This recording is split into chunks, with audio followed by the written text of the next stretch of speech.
옛날 야담에 다시 오신 것을 환영합니다.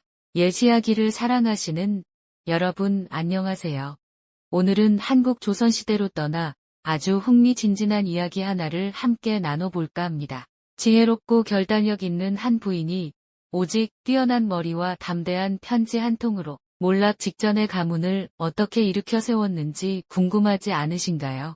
고고하지만 조금은 고지식한 학자 남편, 생활력 강한 사내, 그리고 정말 기상천외한 사업 계획까지 과연 어떤 기적이 일어날까요? 특별한 지혜로 딱 한순간에 엄청 가난한 시댁을 부자로 만든 며느리, 이야기를 통해 박씨 부인이 어떻게 멋지게 상황을 바꾸었는지 함께 들어보시죠. 아득한 옛날, 조선의 수도 한양 어느 한적한 골목길 끝자락, 비록 초라하였으나 오랜 세월의 흔적이 고요히 깃든 낡은 기와집 한 채가 자리하고 있었습니다. 이곳에는 가난 속에서도 학문의 향기를 잃지 않고 살아가는 김선비라는 한 고매한 인품의 학자가 살고 있었습니다. 그의 본명은 김연이었으나 사람들은 그를 존경하는 마음을 담아 그저 김선비라 불렀습니다. 선비의 집은 세간이라고 할 만한 것이 거의 없어 텅 빈 듯 보였으나 방 한 구석에는 그의 손때 묻은 책들이 산처럼 쌓여 있었고 그 책들 사이로 묵형이 은은하게 풍겨 나왔습니다. 비록 살림은 봄날 눈 녹듯 쓰러져가는 촛불처럼 늘 위태롭고 공공하였으나 그의 깊은 학식과 온화한 성품을 흠모하여 가르침을 받고자 찾아오는 아이들의 발길은 사시사철 끊이지 않았습니다. 그리하여 그의 집 한편에 마련된 작은 서당에는 아침 햇살이 창호지를 물들이는 시간부터 저녁 노을이 마루 끝에 걸릴 때까지 10명이 넘는 어린 학동들의 낭낭한 글 읽는 소리가 정겹게 울려 퍼지곤 했습니다. 하루는 글 공부가 한창일 때 가장 어린 학동 하나가 조심스레 손을 들고 질문했습니다. 스승님, 오늘 배운 경물치지라는 말씀이 소자에게는 아직 너무 어렵게 느껴지옵니다. 조금만 더 쉽게 풀어서 설명해 주실 수 있으시겠사옵니까? 김선비는 그 아이의 용기와 학문에 대한 열의를 가상히 여겨 부드러운 미소와 함께 답했습니다. 허허, 아주 좋은 질문이로다. 어린 내가 벌써부터 그런 깊은 뜻을 궁금해하니 장차 큰 인물이 되겠구나. 경물치지란 말이다. 김선비는 아이들의 눈높이에 맞춰 차근차근 그 의미를 설명해 주었고 아이들은 스승의 가르침 한마디 한마디를 놓칠세라 초롱초롱한 눈망울로 경청했습니다. 그 소리는 가난한 선비의 집에 생기를 불어넣는 유일한 활기이자 고단한 삶 속에서도 그가 미소를 지을 수 있게 하는 작은 위안이었습니다. 허나 안타깝게도 김선비에게는 몇 해 전 가슴을 치는 슬픔이 있었습니다.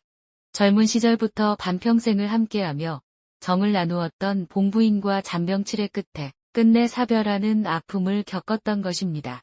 부인의 온기가 사라진 텅 빈 방과 어지러이 쌓인 살림살이는 그의 마음을 더욱 스산하게 만들었습니다. 밤마다 홀로 술잔을 기울이며 먼저 간 아내를 그리워했고 그 슬픔은 쉽게 가시지 않아 그의 얼굴에는 늘 수심이 드리워져 있었습니다.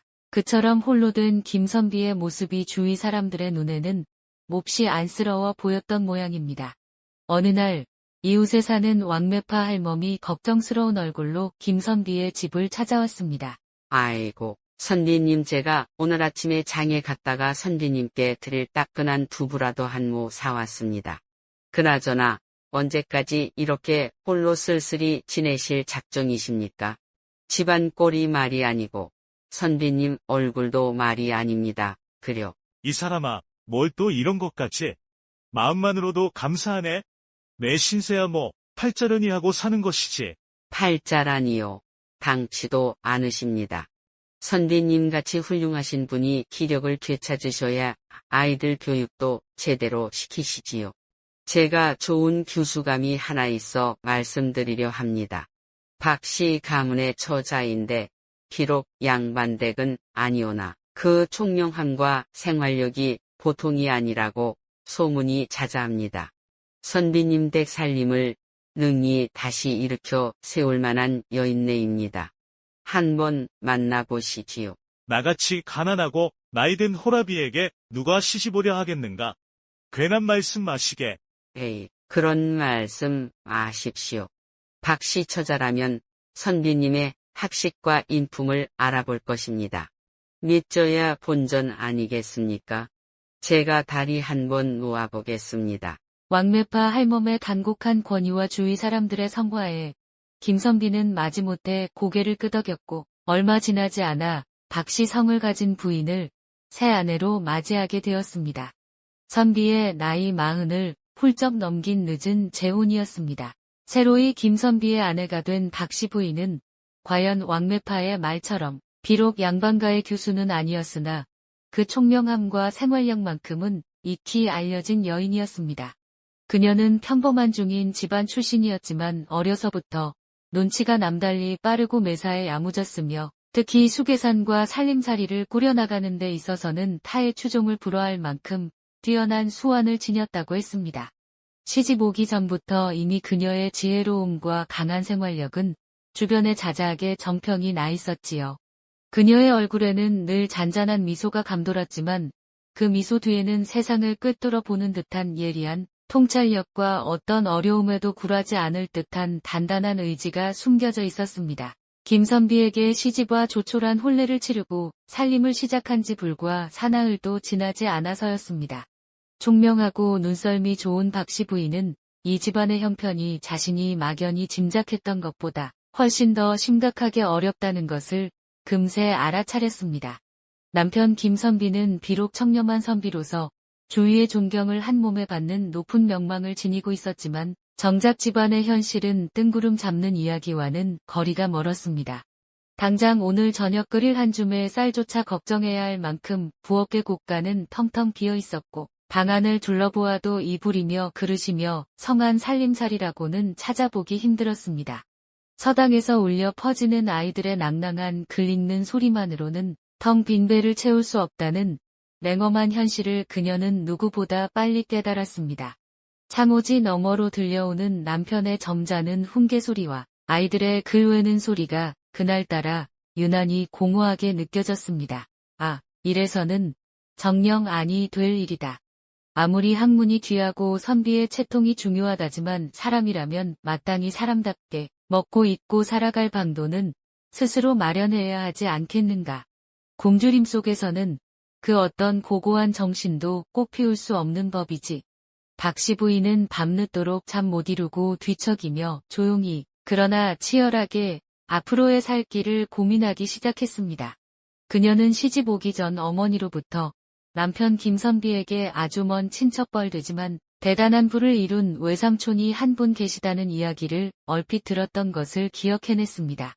사람들은 그를 이 부자 어른이라 불렀는데 젊은 시절 보잘것없는 행상으로 시작하여 온갖 역경을 딛고 일어나 지금은 한양에서도 손꼽히는 큰 상인으로 성공하여 어마어마한 재산을 모았다고 했습니다. 그 외삼촌은 성격이 괴팍하고 돈에 대해서는 매우 엄격하지만 한번 마음을 연 사람에게는 더없이 후하다고도 했습니다. 그날 저녁 식구들이 모두 잠든 깊은 밤 박씨 부인은 등잔불 아래서 바느질을 하고 있는 남편 김선비에게 조심스럽게 말을 건넸습니다. 그녀의 목소리는 차분했지만 그 안에는 단단한 결심이 서려 있었습니다. 서방님, 잠시 이리 좀 앉아보십시오. 시급히 의논드릴 말씀이 있습니다. 혹시 서방님의 외삼촌 되시는 그 이 부자 어른께서는 아직도 강령하신지요? 풍문으로 듣자 하니 여전히 큰 상단을 이끌고 계시다 하던데요. 김선비는 아내의 갑작스러운 물음에 잠시 의아한 표정을 지었습니다. 그는 읽던 책에서 눈을 떼고 아내를 바라보았습니다. 외삼촌이라니. 갑자기 외삼촌 어른은 뭐인 일로 묻는 것이오. 물론 지금도 아주 정정하시지. 얼마 전에도 새로운 피단길을 뚫어 큰 장사를 벌여 재산을 더욱 불리셨다는 소문이 자자하더군. 허나 그분과는 왕래가 뜸한 지 오래되었소. 그분은 상인이고 나는 가난한 선비이니 서로 가는 길이 달라 자연스레 멀어진 것이지. 그런데 그건 왜 묻는 것이오? 혹시 무슨 걱정거리라도 있는 것이구려? 그러시군요. 다름이 아니오라. 서방님, 제 짧은 소견으로는 이대로 가다가는 우리 식구 모두 길바닥에 나앉게 될지도 모른다는 불안감을 지울 수가 없습니다. 제가 듣기로 외삼촌 어른께서는 한양 제일의 큰 부자이시라 하던데 혹시 서방님께서 잠시 그분을 찾아뵙고 딱 은전 1000냥만이라도 니천으로 빌려올 수는 없을까 하여 여쭙는 것입니다. 이만한 돈만 있다면 제 비록 여자의 몸이나 천한 장사치들의 수단일지라도 저의 모든 지혜와 수완을 발휘하여 이 어렵고 막막한 살림을 반드시 다시 일으켜 세울 수 있을 것 같습니다만 서방님의 생각은 어떠하신지요? 박씨 부인의 조심스러우면서도 당찬 제안에 김선비는 마치 믿을 수 없는 말을 들었다는 듯 어이가 없어 허탈한 헛웃음을 터뜨렸습니다. 그의 얼굴에는 당혹감과 불쾌감이 동시에 스쳐 지나갔습니다. 허허, 부인 지금 부인이 제정신으로 하는 소리요. 아니면 잠시 더위를 먹어 허튼 소리를 하는 것이오. 위집게 이름 부르듯 남에게 돈을 빌리는 일을 그리도 쉽게 생각하시는구요? 나는 평생토록 그 누구에게도 머리 숙여 아쉬운 소리 한번 해본 적이 없는 사람이오. 더구나 나는 가난할지언정 글을 읽는 선비인데 내 어찌 그 구차하고 민망한 꼴로 외삼촌을 찾아가 돈을 빌려달라 손을 벌리겠소이까? 선비의 체면과 기계가 있지 차라리 굶어 죽을지언정 그런 치욕스러운 짓은 절대 할 수 없소. 그분께서 나를 어찌 보시겠소? 하지만 서방님, 지금 우리의 형편이 어떠한지 가장 잘 아시지 않습니까? 아이들조차 변변한 끼니를 잊기 어려운 실정입니다. 선비의 체면도 물론 중요하겠지만 당장 온 식구가 굶어 죽게 생긴 마당입니다. 잠시만, 정말 잠시만 고개를 숙이고 자존심을 접는다면 우리도 남들처럼 따뜻한 밥을 먹고 살 수 있을 것입니다. 외삼촌 어른께서도 조카 내외의 딱한 사정을 어찌 모른 채 하시겠습니까? 제발 제 말을 한번 믿어주십시오. 됐소. 더 이상 그 말은 입 밖에 내지도 마시오. 듣기 거북하오. 나는 결단코 그런 일은 못하오. 선비는 가난 속에서도 의를 지켜야 하는 법이오. 하늘이 무너져도 솟아날 구멍이 있다 하였으니 어찌 사람의 힘으로 안 되는 일을 억지로 하려 한단 말이오. 김선비는 단호하고 완고하게 고개를 저었습니다. 아무리 가난이 뼈에 사무칠지언정 선비로서 지켜야 할 마지막 자존심만큼은 결코 굽힐 수 없다는 확고한 태도였습니다. 박씨 부인은 남편의 고지식함과 세상 물정 모르는 이상주의에 잠시 깊은 한숨을 내쉬었지만 그렇다고 이대로 쉽게 단념할 그녀가 아니었습니다. 남편이 안쓰럽기도 하고 답답하기도 했지만 그녀는 다시 한번 마음을 다잡았습니다. 그녀의 두 눈이 꺼지지 않는 등잔불처럼 다시금 총명하고 결연한 빛으로 반짝였습니다. 좋다. 서방님께서 못하신다면 내가 나서서라도 이 일을 해결하리라. 다음 날 새벽, 아직 똥이 트기도 전 박씨 부인은 남편이 깊은 잠에 빠진 것을 확인하고 조용히 자리에서 일어났습니다. 그녀는 남편 몰래 사랑방으로 건너가 희미한 등잔불 아래 북과 벼루, 그리고 잘 마른 한지를 꺼냈습니다. 그녀는 지난밤 남편과의 대화 이후 밤새도록 한숨도 자지 못하고 고심하여 작성할 편지의 내용을 가다듬고 또 가다듬었습니다. 비록 여인의 몸으로 정식으로 글을 배운 적은 없었으나 어려서부터 총명했던 그녀는 어깨너머로 익힌 글솜씨가 제법 뛰어났습니다. 그녀가 써내려가는 글씨는 비록 투박하였으나 한자 한자에 진심과 정성이 담겨 단정하고 힘이 넘쳤습니다. 편지의 내용은 매우 논리 정연했을 뿐만 아니라 읽는 이의 마음을 움직일 만한 설득력 또한 갖추고 있었습니다. 편지의 첫머리에는 먼저 먼 친척 어른이신 이 부자 어른께 공손히 문안 인사를 올리고 자신이 김선비의 새 아내가 되었음을 정중하게 알렸습니다. 이어서 그녀는 현재 김선비 집안의 형편이 실로 입에 담기 어려울 정도로 매우 궁핍하고 어렵다는 사실을 꾸밈없이 솔직하게 토로했습니다. 구구절절 자신의 딱한 처지를 늘어놓기보다는 선비로서의 체면 때문에 아무에게도 말 못하고 속으로만 끙끙 앓고 있을 남편의 고충과 굶주림 속에서도 배움을 갈망하는 어린 학동들의 안타까운 현실을 더 부각하며 읽는 이의 동정심을 자아냈습니다. 그리고 이러한 어려운 상황을 타개하고 몰락해가는 가문을 다시 일으켜 세우기 위해서는 미천으로 쓸 은전 1000냥이 지금 당장 절실하게 필요하다는 뜻을 간곡하게 그러나 당당하게 적었습니다. 마지막으로 이 돈은 결코 아무런 데가 없이 공짜로 달라는 것이 아니며 자신이 반드시 1년 안에 2배인 2000냥으로 만들어 갚겠다는 굳은 약속을 명시했습니다. 더 나아가 만약 그 약속을 지키지 못할 시에는 자신을 외삼촌 댁의 종으로 삼아 평생토록 어떤 고된 일이라도 시키셔도 달게 받겠다는 비장한 각오까지 덧붙였습니다. 이는 그녀의 절박함과 동시에 자신의 능력에 대한 강한 자신감을 드러내는 대목이기도 했습니다. 꼬박 하룻밤을 세워 편지를 다 쓴 박씨 부인은 그것을 정성껏 곱게 접어 봉투에 넣고 밀랍으로 봉했습니다. 그리고 날이 밝자마자 집안에서 잔심부름을 하는 가장 어리고 입이 무거운 하인 아이 하나를 조용히 불렀습니다. 아이는 마당을 쓸고 있었는데 부인의 부름에 황급히 달려왔습니다. 아이야, 이리 좀 가까이 오너라. 내가 너에게 아주 중한 심부름을 시키려 한다. 이 서찰을 가지고 지체 말고 속히 성안 큰 길가에 있는 이 부자 어른 댁으로 가거라. 가서 대문 앞에서 기다리다가 행녀 어른께서 나오시거든 내가 직접 이 서찰을 전해드리고 답신이 있다면 꼭 받아오너라. 오고 가는 길에 절대 다른 사람의 눈에 띄어서는 아니 되며 이 일에 대해서는 그 누구에게도 함구해야 한다. 만약 이 일을 무사히 잘 마치고 돌아온다면 내가 맛있는 엿이라도 한 가락 상으로 줄 것이다. 내 말뜻을 알아듣겠느냐? 영리한 하인 아이는 부인의 비장한 표정과 어투에 보통 일이 아님을 직감하고 눈을 반짝이며 고개를 여러 번 끄덕였습니다. 네, 마님 소인에게 맡겨주시옵소서. 그림자처럼 다녀와 마님께 답신을 전해 올리겠습니다. 아이는 편지를 품속 깊이 숨겨 마치 그림자처럼 조심스럽게 집을 나섰습니다. 박씨 부인은 담장 너머로 하인 아이의 작은 뒷모습이 사라질 때까지 한참 동안이나 그 자리에 서 있었습니다.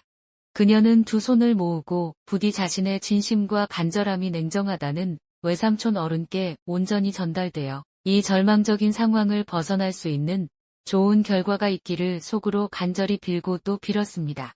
그녀의 지혜와 용기가 과연 쇠락해가는 선비 집안에 새로운 희망의 불씨를 지필 실마리가 될 수 있을까요?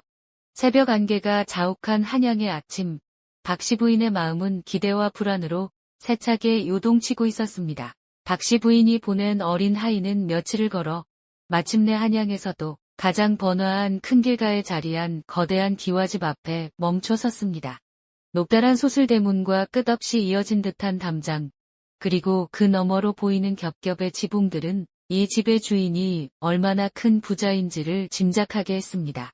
이곳이 바로 박씨 부인이 편지를 보낸 이 부자 어른의 의리의리한 대저택이었습니다. 하인 아이는 잔뜩 주눅이 들어 혹여문지기에게 쫓겨나지는 않을까 조마조마한 마음으로 한참을 서성이다가 마침 안에서 나오는 다른 하인에게 간신히 편지를 전달하고 답신을 기다리게 해달라 청했습니다. 편지는 여러 사람의 손을 거쳐 마침내 안채의 넓은 대청마루에서 한가로이 담소를 나누고 있던 이 부자 어른에게 전달되었습니다. 그는 비단 방석에 기대 앉아 값비싼 청자 찻잔에 담긴 향기로운 차를 음미하고 있었습니다. 발신인이 가난한 조카사위 김선비의 댁이라는 것을 확인한 이 부자 어른은 살짝 의아한 표정을 지었습니다. 그 고지식하고 가난한 선비 집안에서 나에게 무슨 일로 편지를 다 보냈을꼬? 필시 무슨 어려운 부탁이라도 하려는 게렸다. 그는 대수롭지 않게 생각하며 편지 봉투를 뜯었습니다. 편지를 읽어 내려가던 이 부자 어른의 미간이 조금씩 찌푸려지기 시작하더니 이내 그의 표정은 매우 심각하게 변했습니다. 편지를 다 읽고 난 후 그는 한동안 아무 말 없이 눈을 감고 깊은 생각에 잠겼습니다. 찻잔에 온기가 식어가는 것도 알아채지 못하는 듯 했습니다. 마침 그 자리에는 그의 여러 며느리들과 조카 며느리 등 안채의 여인들이 함께 모여 있었는데 이 부자 어른의 심상치 않은 표정을 보고는 무슨 일인가 싶어 저마다 궁금증을 참지 못하고 웅성거리기 시작했습니다. 아버님, 대체 어디서 온 서찰이기에 그리 안색이 어두우십니까? 혹여 저 먼 곳 김서방 댁에 무슨 좋지 않은 일이라도 생긴 것이옵니까? 가뜩이나 살림이 어렵다 들었는데 마침 옆에서 차 시중을 들던 가장 말 많고 호기심 많은 조카 며느리 하나가 참지 못하고 조심스럽게 물었습니다. 이 부자 어른은 여전히 눈을 감은 채 손짓으로 편지를 그녀에게 건네주며 마뜩짠다는 듯 퉁명스럽게 말했습니다. 자네도 한번 읽어보게나. 내 그 고전 조카리 녀석이 새로 들였다는 그 젊은 아내이 보낸 편지일세. 내용을 보니 참으로 가관도 아니고 듣도 보도 못한 해괴한 일이 적혀 있더군. 세상 물정 모르는 것인지 아니면 간이 배 밖으로 나온 것인지. 조카 며느리는 황급히 편지를 받아 읽었고 그녀의 얼굴은 금세 놀라움과 경멸감으로 일그러졌습니다.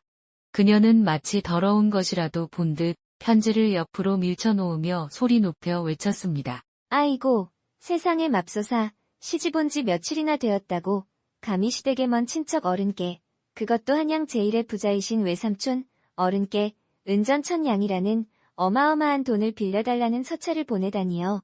이것이 대체 무슨 당돌하고 망측한 일이란 말입니까? 제정신이 아니고서야 어찌 이런 엄청난 생각을 할 수 있겠습니까? 그녀의 외침에 다른 여인들도 너도 나도 편지를 돌려보며 기가 막히다는 듯 혀를 차거나 혹은 노골적인 비웃음을 흘리며 수군거렸습니다. 또 다른 며느리가 콧방귀를 뀌며 말을 보탰습니다. 그러게 말입니다. 형님 아무리 배포가 크고 간이 부었다 한들 어찌 이리도 무엄하고 철없는 생각을 할 수 있겠습니까? 필시 앞뒤 분간 못하는 철부지거나 아니면 무슨 다른 검은 꿍꿍이라도 있는 것이 분명합니다. 저런 안악을 며느리로 들였으니 김서방도 참으로 딱하게 되었습니다. 제 생각에도 그렇습니다. 혹여 저 돈으로 사치를 부리려 하거나 아니면 친정으로 빼돌리려는 수작일지도 모르지요. 가난한 선비 집안에 분수 넘치는 돈이 들어가면 좋을 것이 하나도 없을 터인데 아버님 절대 저런 무엄한 청을 들어주셔서는 아니 되옵니다. 집안 여인들이 모두 한 목소리로 박씨 부인의 당돌함과 무모함을 비웃고 맹렬히 흉보는 와중에도 이 부자 어른만은 여전히 깊은 침묵을 지키며 무언가를 골똘히 생각하고 있었습니다. 그는 손가락으로 탁자를 일정한 간격으로 톡톡 두드리며 방금 읽었던 편지의 내용을 다시 한번 곱씹어 보았습니다. 여인들의 소란스러운 목소리는 마치 먼 곳의 소음처럼 그의 귀에 들리지 않는 듯 했습니다. 한참의 시간이 흐른 뒤 마침내 그가 무겁게 입을 열었습니다. 그의 목소리는 낮고 차분했지만 그 안에는 오랜 세월 세상을 경험하며 다져진 사람의 속을 꿰뚫어 보는 듯한 날카로운 통찰력이 담겨 있었습니다. 시끄럽다. 너희들의 생각은 그리 중요치 않다. 내 생각은 너희들과는 좀 다르니라. 그 말에 여인들은 순간 조용해졌습니다. 조카 며느리가 의아한 표정으로 조심스럽게 물었습니다. 네, 아버님. 어찌 생각이 다르시다는 말씀이십니까? 저리도 터무니없고 무모한 요구를 하는 것을 보면 필경 생각이 짧거나 분수를 모르는 안하김이 분명하지 않사옵니까? 지난번 혼례식장에서 내가 그 아이를 잠시 보았었다. 비록 한미한 집안 출신이라 하였고 행색 또한 수수하였으나 그 눈빛이 여느 안악들과는 달리 맑고 총명했으며 행동거지 하나하나가 조신하면서도 야무진 것이 결코 보통의 평범한 여인네는 아니라는 느낌을 받았었지. 아마도 너희는 그저 겉모습만 보고 섣불리 판단하는 것이리라. 이 부자 어른은 잠시 말을 멈추고 바닥에 놓인 편지를 다시 한번 찬찬히 살펴보았습니다. 그의 눈빛은 마치 장기판에 술을 읽는 노련한 장기꾼처럼 예리하게 빛났습니다. 보아라. 고작 편지 한 장으로 이 늙은이에게 천냥이라는 거금을 빌려달라 청하면서 그것도 모자라 1년 안에 반드시 2배로 갚겠다는 약조와 함께 만약 그 약조를 지키지 못하면 스스로 종이 되겠다는 말까지 덧붙이지 않았느냐. 여염집 안악의 배짱과 머리로는 감히 상상조차 할 수 없는 일이다. 이것은 결코 단순한 철부지의 지기 어린 행동이나 어리석은 망상으로 치부할 일이 아니야. 분명 저 아이에게는 남들이 보지 못하는 깊은 속내와 치밀한 셈이 있는 것이다. 나는 저 아이의 그 배포와 담대함이 마음에 드는구나. 이 부자 어른의 날카로운 분석과 의외의 평가에 방금 전까지 기세등등하게 박씨 부인을 흉보던 집안 여인들은 모두 입을 다물고 서로 눈치만 살필 뿐이었습니다. 평생 장사를 하며 온갖 풍파를 겪고 수많은 사람들을 상대해온 이 부자 어른의 사람 보는 안목을 감히 무시할 수는 없었기 때문입니다. 그들은 속으로 설마 저런 터무니없는 제안을 받아들이시려는 건 아니겠지 하며 불안한 마음을 감추지 못했습니다. 허허허. 참으로 재미있는 아이가 아니냐. 가뭄에 콩 나듯 보기 드문 인물이야. 네, 그 배포와 수완을 한번 믿어보고 싶구나. 좋다. 어디 한번 그 아이의 뜻대로 해주도록 하자. 여봐라. 지금 당장 안으로 들어오너라. 이 부자 어른은 바깥에서 대기하고 있던 집사를 큰 소리로 불렀습니다. 집사가 황급히 들어와 머리를 조아리자 이 부자 어른은 단호한 목소리로 명했습니다. 지금 즉시 광에서 은전 1000냥을 꺼내어 저작거리 김서방 댁으로 보내도록 하게.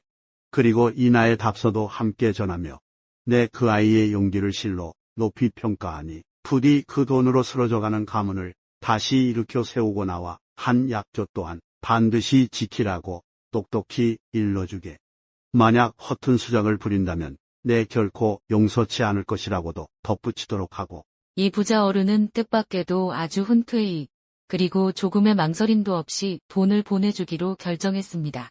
그의 파격적인 결정에 집안 식구들은 다시 한번 입을 떡 벌리고 놀랐지만 감히 누구 하나 그 앞에서 이의를 제기하거나 반대하는 말을 꺼내지 못했습니다. 이 부자 어른은 그들의 놀란 표정을 즐기기라도 하는 듯 빙그레 웃으며 다 마시지 못한 차를 한 모금 마셨습니다. 그의 눈에는 가난한 조카 며느리가 과연 어떤 놀라운 수완을 발휘하여 이 어려운 약조를 지켜낼지 잠옷 기대된다는 흥미로운 빛이 감돌고 있었습니다. 그로부터 며칠 뒤 이른 아침이었습니다. 김선비의 누추한 초가집 대문 앞에 이 부자 어른 댁에 위세등등한 하인이 커다란 괴나리 보찜을 메고 나타났습니다. 보찜은 꽤나 묵직해 보였고 하인의 이마에는 송골송골 땀이 맺혀 있었습니다. 박씨 부인이 남편 김선비와 함께 막 아침 겸 점심상을 물리고 있을 때였습니다. 계십니까? 이 댁이 한양성내 김현선비님 댁이 맞으시운지요? 소인은 큰 길 건너 이 부자 어른 댁에서 온 심부름꾼이옵니다. 우렁찬 하인의 목소리에 김선비와 박씨 부인은 깜짝 놀라 서로를 마주 보았습니다. 박씨 부인은 애써 태연한 표정을 지으며 문을 열고 하인을 맞았습니다. 아이고, 먼 길 오시느라 고생 많으셨습니다. 네, 여기가 김서방 댁이 맞습니다만 이른 아침부터 어인 행차이십니까? 저희 큰어르신께서 보내시는 물건과 사찰을 전해드리러 왔습니다. 이 보찜을 받으시지요? 하인은 어깨에서 묵직한 보찜을 내려놓았습니다. 보찜이 마루에 놓이는 소리가 유난히 크게 울렸습니다. 박씨 부인이 조심스럽게 보찜을 풀어보니 과연 약조대로 눈부신 은전 1000냥이 질그릇 항아리 안에 가득 담겨 있었습니다. 햇살에 반사된 은빛이 잠시 방 안을 환하게 비추는 듯 했습니다. 함께 전달된 서찰에는 새아기의 용기를 높이 사니 부디 그 돈으로 가문을 일으켜 세우고 약조 또한 꼭 지키라는 이 부자 어른의 격려와 당부가 적혀 있었습니다. 박씨 부인은 놀라움을 애써 감추고 침착하게 돈을 다시 한번 세어본 뒤 정중하게 하인에게 감사의 뜻을 전했습니다. 외삼촌 어른께 저희의 깊은 감사를 꼭 전해주십시오. 보내주신 이 큰 은혜는 평생 잊지 않고 반드시 약조대로 갚겠습니다. 먼 길 오셨는데 변변치 않지만 욕이라도 하고 가시지요. 아닙니다, 마님. 저는 이만 돌아가 봐야 합니다. 그럼 소임은 다 한 것으로 알고 물러가겠습니다. 하인은 공손히 예를 갖추고 돌아갔습니다. 박씨 부인은 그 많은 돈을 보자 잠시 가슴이 세차게 뛰었지만 이내 평정심을 되찾고 아무도 눈치채지 못하도록 재빨리 돈 항아리를 집안 가장 깊숙한 다락방으로 옮겨 안전하게 숨겨두었습니다. 한편 남편 김선비는 아내가 갑자기 어디서 이리도 큰 돈을 마련했는지 또 그 돈을 왜 다락방에 고이 숨겨두는지 영문을 몰라 눈만 휘둥그렇게 뜨고 있었습니다. 아내의 당찬 편지 내용과 외삼촌의 파격적인 결정에 대해 뒤늦게 전해 듣고 나서는 그야말로 기가 막혀 입을 다물지 못했습니다. 아니, 여보. 당신은 정말 그 배포 큰 여인이 정말로 일을 저질렀구려. 나는 꿈에도 생각지 못했소. 외삼촌께서 정말로 돈을 보내주실 줄이야. 허허, 참으로 알다가도 모를 일이오. 그는 아내의 대담함과 생각지도 못한 결과에 놀라움을 금치 못하면서도 한편으로는 저 많은 돈으로 과연 아내가 무슨 일을 꾸미려는 것인지 깊은 의구심과 함께 일말의 기대감을 품고 일단 조용히 아내의 행동을 지켜보기로 마음먹었습니다. 평생 글만 읽어온 그로서는 아내가 펼칠 세상살이의 지혜가 어떤 것인지 짐작조차 할 수 없었습니다. 박씨 부인에게는 당장 이 큰돈을 미천 삼아 시작할 일을 도와줄 만한 마땅한 하인이나 잔심부름을 시킬 만한 일손이 턱없이 부족했습니다. 가난한 살림에 변변한 종 하나둘 형편이 못 되었기 때문이지요.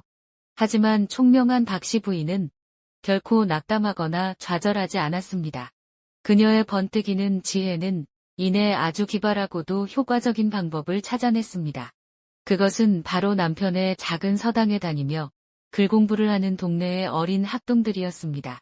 그 아이들은 비록 나이는 어렸지만 발이 빠르고 호기심이 많아 심부름을 시키기에는 안성맞춤이었습니다.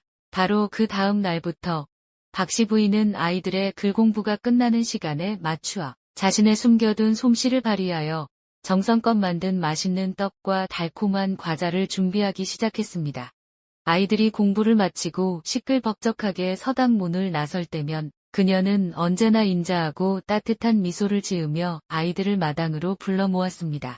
얘들아, 오늘도 글 공부하느라 참으로 고생이 많았구나. 자, 이리들 와서 내가 너희들 주려고 특별히 만든 맛있는 떡이랑 과자 좀 맛보려무나. 배고플 텐데 욕이라도 좀 하거라. 서당 아이들은 대부분 가난한 집 아이들이라 평소에는 좀처럼 맛보기 힘든 달콤한 간식이라는 말에 모두들 신이 나서 함성을 지르며 달려와 박씨 부인이 내미는 간식을 앞다투어 받아먹었습니다. 아이들의 작은 입안 가득 퍼지는 달콤함에 얼굴에는 행복한 웃음꽃이 활짝 피어났습니다. 박씨 부인은 흐뭇한 미소로 아이들이 간식을 다 먹기를 기다렸다가 마치 재미있는 놀이라도 제안하듯 품속에서 미리 준비해둔 푼돈 몇 입씩을 꺼내 아이들 각자의 작은 손에 쥐어주며 나지막하고도 또렷한 목소리로 말했습니다. 자, 이것은 너희들이 오늘 나를 도와줄 아주 중요한 심부름 값이다. 너희들이 총명하고 발이 빠르니 나를 좀 도와주어야겠다. 지금부터 저작거리에 나가거든 한약방이나 큰 잡화점에 들러서 대추라는 것이 있거든 보이는 대로 모조리 좀 사다 주겠느냐? 아주 잘 마르고 실한 놈으로 골라야 한다. 이왕이면 한양성 안팎에 있는 대추는 씨를 말릴 기세로 싹 다 사와도 좋다. 내가 주는 이 돈으로 사고 모자라면 외상으로라도 구해오너라. 내가 나중에 다 갚아줄 터이니 걱정 말고. 할 수 있겠지? 박씨 부인의 흥미로운 제안과 달콤한 간식, 그리고 용돈까지 두둑이 받은 아이들은 마치 큰 비밀 임무라도 맡은 양 눈을 반짝이며 저마다 가슴을 펴고 씩씩하게 대답했습니다. 네, 아주머니. 저희에게만 맡겨주십시오. 한양성 안의 모든 대추를 찾아서 가져다 드리겠습니다. 그날부터 박씨 부인의 특별한 부탁은 매일같이 이어졌습니다. 아이들은 매일 글 공부가 끝나면 맛있는 간식과 함께 쏠쏠한 푼돈까지 얻게 되니 신바람이 나서 박씨 부인의 말을 충실히 따랐습니다. 아이들은 각자 맡은 구역으로 흩어져 한양성 안팎의 시장이란 시장, 약재상이란 약재상, 가게란 가게는 모두 이 잡듯 샅샅이 돌아다니며 눈에 띄는 대로 질 좋은 대추를 사 모으기 시작했습니다. 오늘은 이 골목, 내일은 저 골목, 아이들은 마치 보물찾기 놀이라도 하듯 열심히 대추를 구해 와 박씨 부인에게 앞다투어 가져다 주었습니다. 덕분에 불과 며칠이 지나지 않아 김선비 댁에 작고 허름했던 광에는 윤기가 자르르 흐르는 최상품의 붉은 대추가 자루째로 수북하게 쌓이기 시작했습니다. 그 양이 어찌나 많았던지 작은 광이 금세 가득 차서 마당 한편에까지 대추 자루들이 담장을 이룰 지경이었습니다.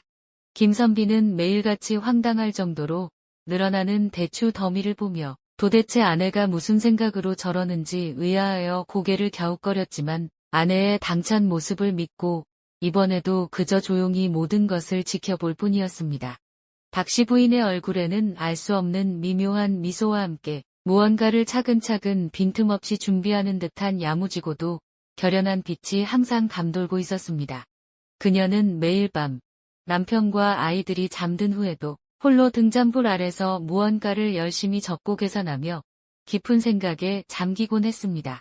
박씨 부인이 매일같이 학동들을 시켜 한양성 안팎의 대추를 싹쓸이하다시피 사모으기를 몇 달. 마침내 시장에 대추씨가 마르기 시작했습니다. 제사상에도 꼭 오르고 약재로도 두루 쓰이는 귀한 대추가 갑자기 품귀 현상을 빚자 사람들은 어리둥절해하며 여기저기서 대추를 구하려 애썼습니다. 수요는 넘치는데 공급이 달리니 대추값은 그야말로 천정부지로 치솟기 시작했습니다. 불과 몇 달 전만 해도 흔했던 마른 대추값이 어느새 서너 배 이상 뛰어올라 금값처럼 귀한 대접을 받게 된 것입니다. 바로 이때다 싶었습니다. 박씨 부인은 치솟는 대추값을 예의주시하고 있다가 값이 최고점에 달했다고 판단되자 그동안 광 속에 가득 쌓아두었던 대추 자루들을 모두 꺼내왔습니다. 그리고는 마치 처음부터 계획했다는 듯이 태연하게 그 많은 대추를 시장에 내다 팔기 시작했습니다. 귀한 대추를 구하지 못해 발을 동동 구르던 상인들과 부잣집 사람들은 박씨 부인이 내놓은 대추를 앞다투어 사갔습니다. 그렇게 박씨 부인은 자신이 사 모았던 대추를 모두 처분하여 빌렸던 원금 1000냥은 물론이고 그 두세 배에 달하는 자그마치 서너 1000냥의 막대한 이익금을 손에 쥐게 되었습니다. 그녀는 약속대로 가장 먼저 외삼촌 이 부자 어른께 빌렸던 돈 1000냥을 돌려보내 감사를 표했습니다. 그리고 남은 큰 돈으로 박씨 부인은 본격적으로 집안 살림을 일으키기 시작했습니다. 그녀는 가장 먼저 비좁고 낡았던 초가집 대신 번듯한 기와집을 새로 사들였습니다. 집안에는 보기 좋은 새 가구들과 새간사리들을 들여놓았고 늘 부족했던 옷가지와 이부자리도 넉넉하게 장만했습니다. 또한 그동안 엄두도 내지 못했던 하인과 친모까지 두어 집안일에 일손을 덜게 되었습니다. 불과 몇 달 사이에 김선비의 집은 이전과는 몰라보게 달라졌습니다. 늘 쪼들리고 궁핍했던 살림은 온데간데 없이 사라지고 이제는 제법 부유하고 여유로운 양반가의 모습을 갖추게 된 것입니다. 집안에는 늘 따뜻한 밥 짓는 냄새와 함께 사람 사는 온기가 돌기 시작했습니다. 이 모든 변화를 곁에서 지켜본 남편 김선비는 그저 입을 떡 벌리고 놀라워할 뿐이었습니다. 아내가 대추를 사 모을 때만 해도 그저 철없는 행동이라 여겼는데 그 대추가 이렇게 엄청난 부를 가져다 줄 줄이야 꿈에도 상상하지 못했던 것입니다. 허허. 부인, 당신은 정말 보통 사람이 아니구려. 나는 평생 글만 읽었지. 이런 재주가 있는 줄은 꿈에도 몰랐소. 김선비는 아내의 뛰어난 수완과 지혜에 감탄하며 칭찬을 아끼지 않았습니다. 박씨 부인은 그런 남편을 보며 그저 빙그레 미소 지을 뿐이었습니다. 그녀의 지혜와 용기가 마침내 빛을 발하여 가난한 선비 집안에 풍요를 가져다 준 것입니다. 큰 이익을 남긴 박씨 부인은 곧바로 외삼촌 이 부자 어른께 감사의 마음을 담은 편지와 함께 빌렸던 은전 1000냥을 돌려보냈습니다.